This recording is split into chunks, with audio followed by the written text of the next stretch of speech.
All right, Clemson Nation. I made two videos previously about the 2023 recruiting class. First one being about four-star quarterback Christopher Zena. The other being about running backs Jamarius Haynes and Jarvis Green. If you haven't watched those already, definitely go check those out as well.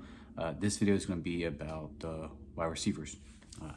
Clemson signed 4 of them, 2 4-stars and 2 3-stars. Before I talk about them and play their tape, just wanted to comment on my concerns about wide receivers in general. Clearly, the room has taken a step back under Tyler Grisham. I don't think that's deniable at this point. I don't know how much of that is on Grisham himself as a coach, or was it, a product of DJ's performance coupled with Brandon Streeter and Tony Elliott's scheme as offensive coordinators. I don't know. It's hard to say who it is. It's probably a combination of all of them. This is Grisham's first job, so he's probably not as good as he's going to be. What I can say is we don't have that alpha anymore, especially like we used to, right? When I think of wide receivers at Clemson, the guys that immediately come to my mind: Tee Higgins, Justin Ross, Mike Williams, Nuk Hopkins, Sammy Watkins, even Hunter Renfrow, right? I'm going to call them tier 1 guys, right? These are elite college receivers, and most of them have been great in the NFL. Obviously, Ross hasn't gotten his career started due to injuries, and then Sammy basically was plagued by injuries his entire career. But all those guys I mentioned, elite at Clemson, and for the most part, they've been very, very good in the NFL as well. Those are the tier 1 guys, and right now, Clemson, we don't have that guy, and we haven't had that guy for a few years now. But Clemson's also had guys like Amari Rodgers, Cornell Powell, Deion Kane, Ray McLeod, Artavis Scott, guys I think are in what I would call that tier 2 category. They definitely weren't elite in college, but they were good wide receivers, and they definitely made plays and helped Clemson win ACC championships and even national championships. All of them played in the NFL to some degree. None of them were elite NFL players. None of them were Pro Bowlers or anything like that. Do we have those wide receivers in that same sort of category? And I think we do. The first two, Antonio Williams and Bo Collins, definitely come to mind.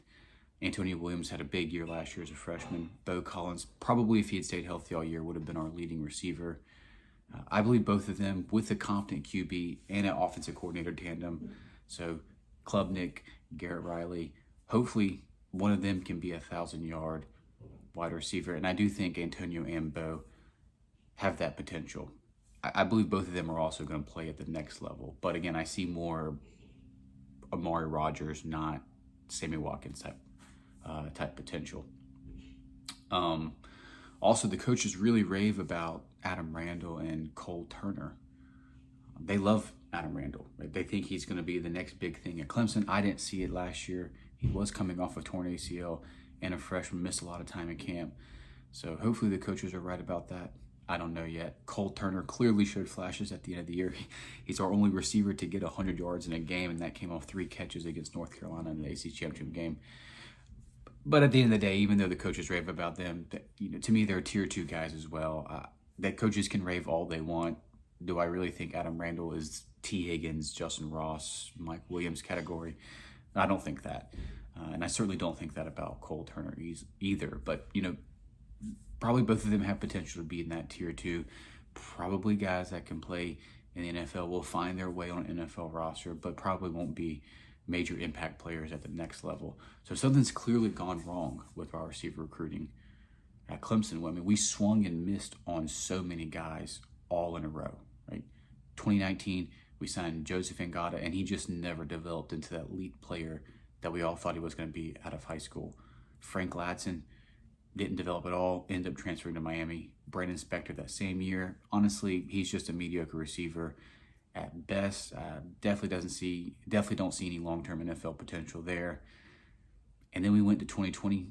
EJ Williams, he's transferred to Indiana. Joe, he's transferred to South Florida. 2021, Dakari Collins, he's transferred to NC State. Troy Salato's been injured literally both years he's been on campus. I do like his potential. Hopefully he can stay healthy, but he just hasn't done anything yet. And Bo Collins, obviously, in that class. That's 7 of 8 wide receivers that either transferred or have just never lived up to the hype. Something's desperately going wrong in a hurry at Clemson. You know, we used to make that claim that we were wide receiver U, but we can't do that anymore. I mean, we're just simply not wide receiver U anymore, and honestly, not by a long shot. And the reason is because we just don't have these alphas. Like, we don't have any future first-round draft picks, future Pro Bowlers, etc. I mean, really, if you look at our wide receiver room, who is a guy you think, yeah, that guy's probably going to be #1 wide receiver in the NFL, probably going to be a future Pro Bowler, impact player?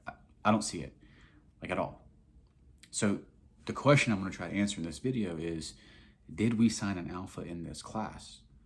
Ronan Hannifin, Noble Johnson, Tyler Brown, Misun Kelley, or any of them tier 1 type guys? Are any of them the next Sammy Watkins, the next Mike Williams, the next Tee Higgins? Or do we sign just tier 2 and below guys? All right, so we're actually going to start with Ronan Hanafin. We're going to start with the highest rated guy, and we're just going to go in that order. And we're going to watch their tape, and we're going to see what type of potential they have. And so with Ronan, he actually played defense in high school, and a lot of the highlights on this tape are going to be him playing defense. But I love this opening play because what I love about him is this kid has legit speed, and he is really, really big. 6'3", probably going to be able to be 220 to 225 by the time he graduates, and has legit, I think, 4.4 speed. So that combination, speed, physicality, size, yeah, that's tough to find in a wide receiver. And here he is, highlights playing defense. I think he's going to bring some sort of physicality to our defense that we just don't, or to our wide receiver room that we just don't have. Probably going to develop into a phenomenal blocker like this play right here. He really just embarrasses this kid. Yeah, that's pretty bad. We ended up signing Ronan from Notre Dame, right? Big recruiting battle against Notre Dame. And he comes from an Irish Catholic family, so that was really big for us. Like I said, he's physically going to be ready to go. Bigger guy, probably can add 20 pounds of muscle. He's going to be 6'3", 220, like I said. And honestly, you see the physicality on tape. You can see his speed on tape. And I think he's probably going to be someone that simply just needs to develop from a technical standpoint, more so than other wide receivers in this class. The route tree isn't there on tape. You see mostly slants and verticals. So the mental aspect of the game will have to develop if he wants to see the field early.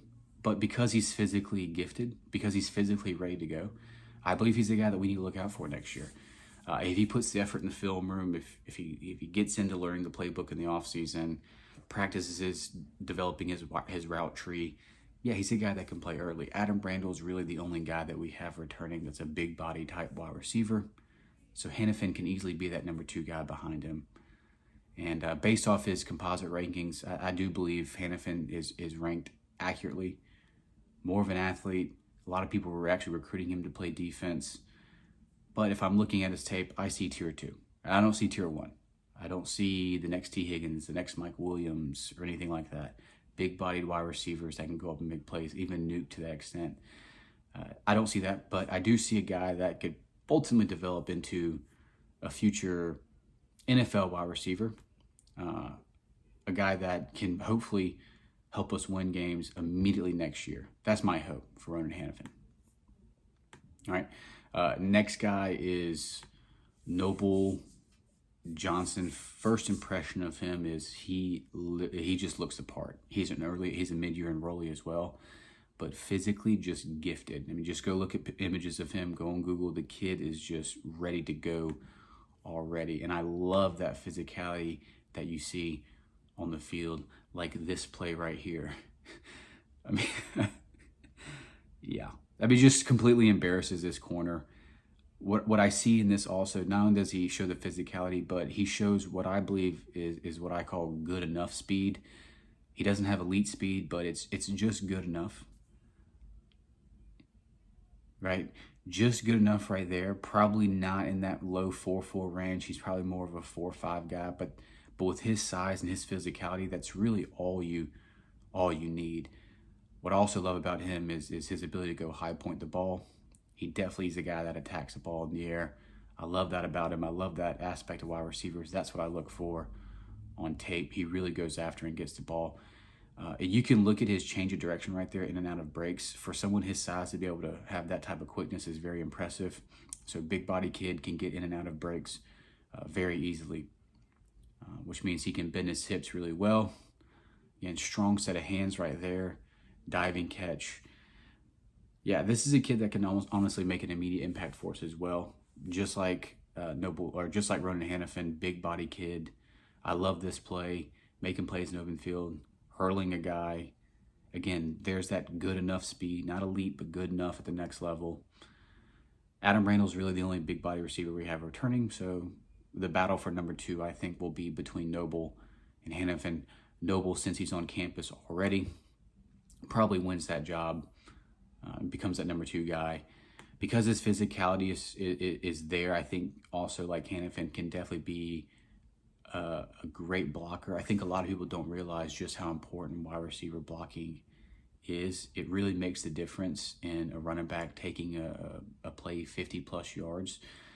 And Noble's going to be able to do that because the elite size, he's just going to be able to manhandle corners. He's just got to be a willing blocker.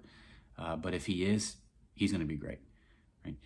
Since Randall's the only guy there outside hashes, I think Noble Johnson comes in and has a chance to play immediately as well. Now, if you look at his recruiting rankings, I think the composite rankings really severely have him underrated, and most of that simply comes from 247. They have him rated as a 3-star and the number 93 wide receiver in the country. That's comical in my opinion. I mean, just look at the tape, right? They're just not 92 wide receivers better than him. There's no way. He's a top 50 wide receiver in my opinion, someone that's going to develop into a really nice player for us. He reminds me a lot of Bo Collins, polished wide receiver, more physical than Bo. Maybe not as great of a route runner yet. Technical aspect, Bo's probably more ahead of him. Noble's more physical. But to me, that type of ceiling, I don't see Tee Higgins again. I see tier 2 guy. So, but that's just my opinion. Hopefully I'm wrong. Now, number 3 is the guy that I'm most excited about, Tyler Brown from Greenville.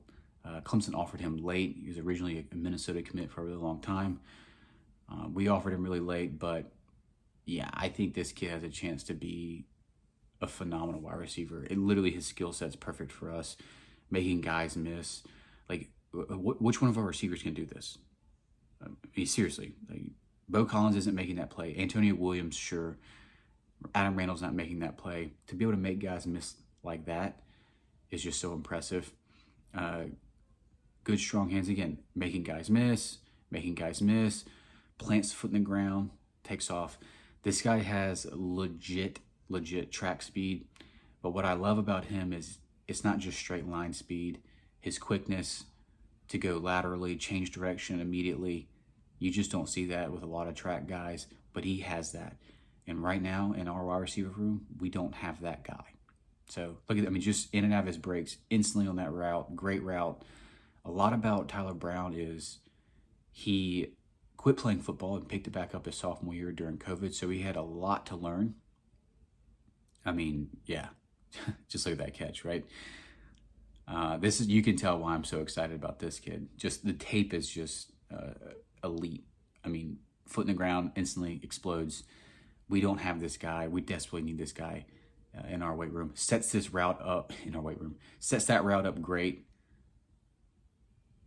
Fakes the block. Sits in the hole of the zone. I mean, you just love seeing stuff like this. I think he's advanced for his level as a route runner. Again, the speed, the explosion, we don't have that guy. That skill set is so desperately needed in our wide receiver room. And I believe he's a guy that can come in and play immediately. I was going to say, as a sophomore, picks up COVID. So I think because of this, because he quit football and picked it back up later, I think a lot of that impacts his recruiting rankings. I believe he's a kid that if he had never quit playing football and played and really dedicated it instead of basketball, probably would be a 4-star. In fact, no doubt would be a 4-star wide receiver.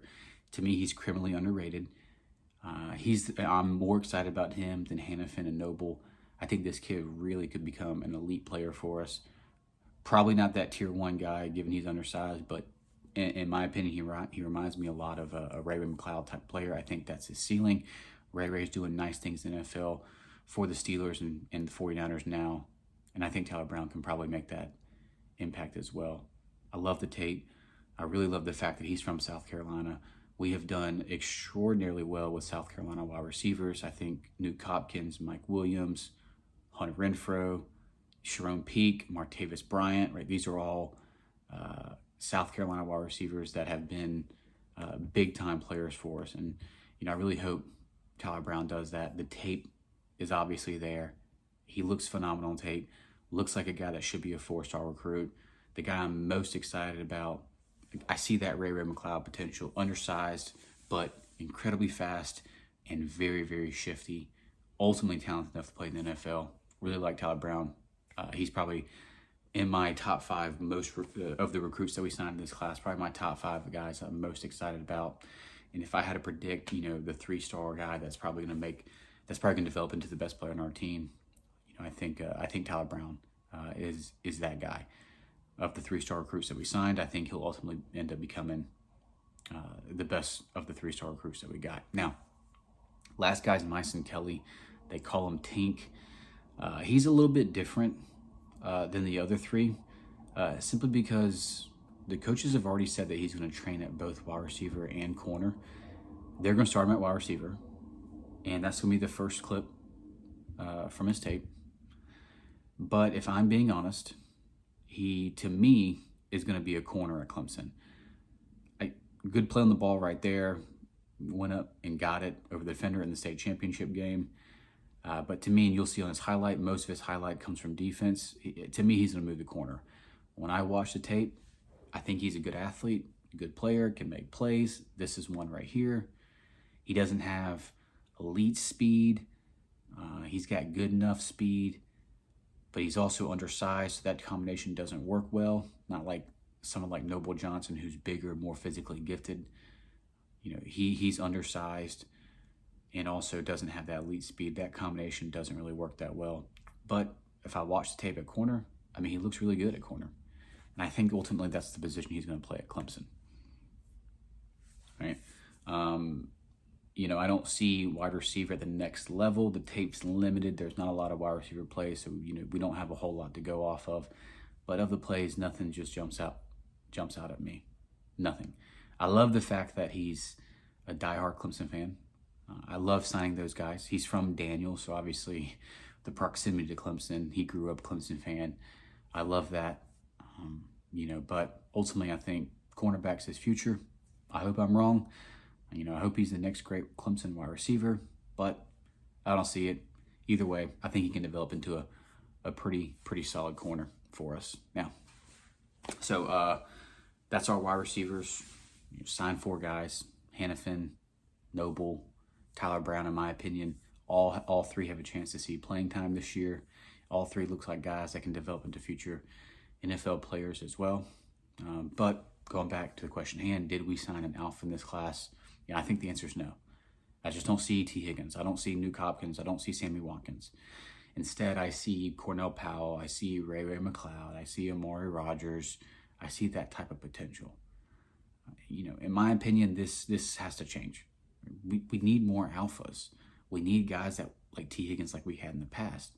And we just don't have that anymore. And we're just not getting them, right?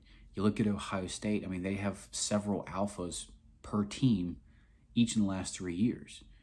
You're looking at a wide receiver room that has 4 to 5 future first-round draft picks in one room, right? We all saw what Alabama's room was like: 4 future first-round draft picks. LSU's, when we lost them in the national championship game. Justin Jefferson, Jamar Chase, they're 2 of the top 5 wide receivers in the NFL right now. Clemson's just not close to that. And I desperately want us to get back to that wide receiver U label, but we're just so far away. If recruiting is not going to be the solution for us, and it hasn't been, Tee Higgins is the last 5-star wide receiver that we've signed way back in 2017. If recruiting is not going to be the solution, then it's got to be the portal. The portal has to become a serious play for us.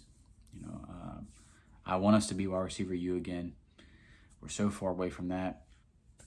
I think the portal is going to have to become necessary for us. I would have loved to have seen us gone after a guy like Dominic Love in the portal, who ultimately went to Georgia. He'd have been a great addition to the wide receiver room, but I don't even know if the coaches made contact with them.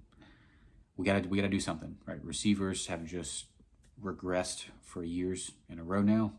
It's a problem. I don't like it. I want to see this fixed. However, I do think we have a bunch of tier 2 guys, and because we have so many of them, we have so many guys that can make plays, we're probably good enough to win the ACC, and that means we're good enough to compete in the playoffs. And I'm excited with Garrett Riley, what he can do with the guys that we have. But that's the wide receiver video. I'm going to go do tight ends next. Love both the guys that we signed, especially Olsen Pat Henry. Think he has elite potential. But if you could do me a favor, like and comment on this video. Tell me which of the receivers you like the most. Tell me if you agree or disagree with me about my analysis. It really helps promote the video, gets it recommended so there are more views. Also, subscribe to the channel. It's free to do, and it only helps me out. It helps the channel grow and also be able to monetize this channel. I would love to be able to do that. I would love to be able to continue making more videos, and monetization would obviously be the big motivating factor for me doing that. So help me make that a reality. All right, I'll catch you hopefully in the next one. Go Tigers.